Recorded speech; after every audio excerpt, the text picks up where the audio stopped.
Hayward, a highway patrol officer from Salt Lake City, sits in his car in front of his house on Hogan Street. He's just finishing his shift when a tan Volkswagen Beetle passes by with its lights turned off. Hayward knows his neighborhood, and he realizes this car is most likely not from here. The officer follows it and sees the Volkswagen Beetle park right in front of his neighbor's house.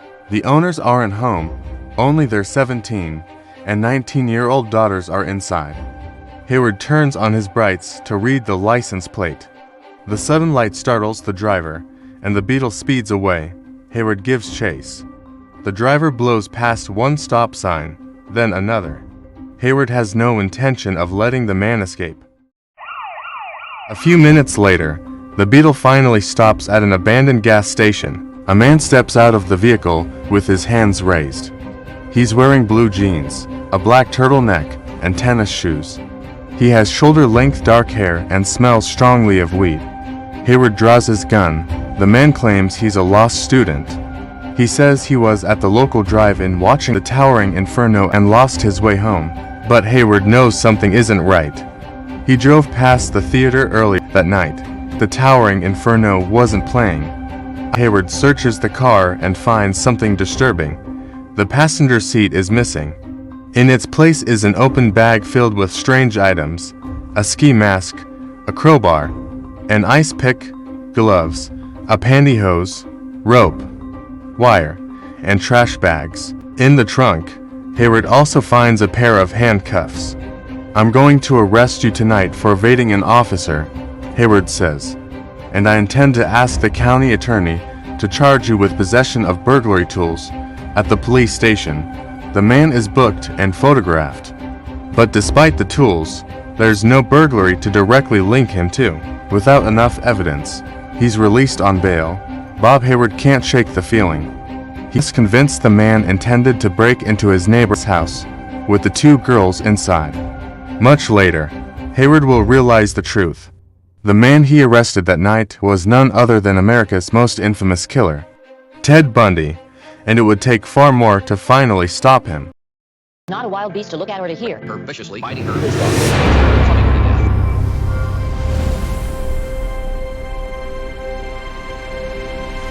The 1970s and 1980s are the era of serial killers in the United States.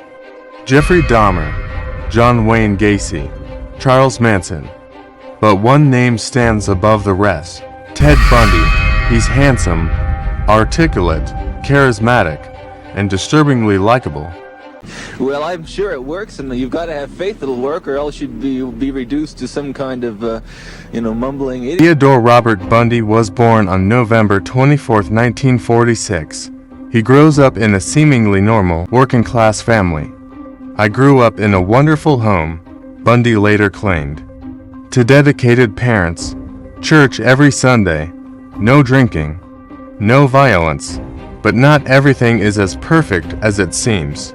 As early as age 3, Ted shows disturbing behavior.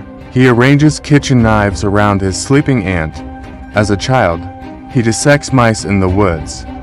When swimming, he attempts to drown other children. He shows no guilt. For years, Ted lives with his grandparents. His grandfather is a church deacon, but also a violent racist and wife-beater. Despite this, Ted idolizes him and secretly studies his collection of violent crime magazines. Bundy is intelligent and good-looking, but painfully shy. A loner, frequently bullied, he struggles socially and suffers violent bursts of rage. In college, Ted has almost no social life. One moment stands out. In 1968, he buys a tan Volkswagen Beetle. For Bundy, it represents freedom, independence, and control. Over time, Ted builds the perfect mask: confident, charming, respectable. He studies psychology, dates women, and attends law school. But beneath the surface, the urge to commit crime grows stronger.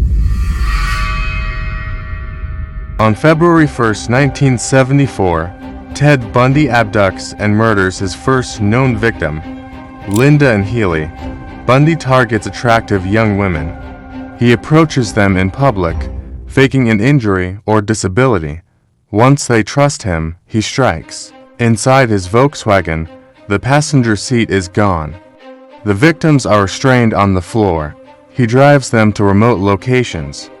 There, he rapes, strangles, and kills them, sometimes more than once. Women begin disappearing, first in Washington, then in Utah. Fear spreads. Police are desperate. Before Bundy, the concept of a serial killer barely exists. Bundy even works for the Seattle Crime Commission. He helps write a rape prevention pamphlet for women. He knows how to leave no evidence. DNA testing doesn't exist. Police departments don't share information across state lines. On November 8, 1974, Ted Bundy makes a mistake.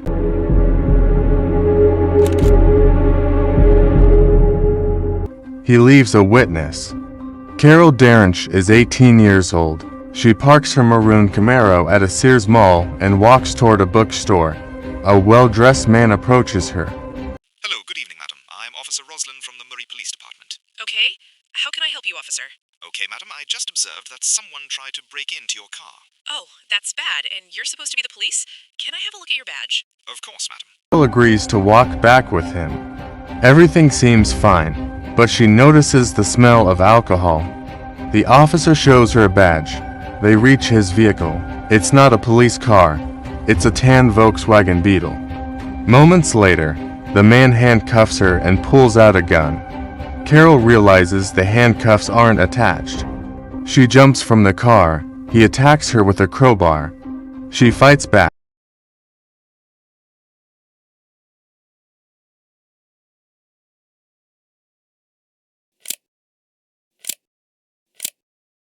She survives, and she remembers his face. Carol later identifies Ted Bundy in a police lineup. On March 1, 1976, Bundy is sentenced to 15 years in prison. But the story doesn't end there. Bundy escapes, twice, and each time, he kills again. Until January 24, 1989. Ted Bundy is executed in the electric chair. After nearly 10 years on death row, he confessed to 36 murders. Experts believe the real number may exceed 100. Ted Bundy wasn't a monster you could see. That was his greatest weapon, and the reason he got away with it for so long.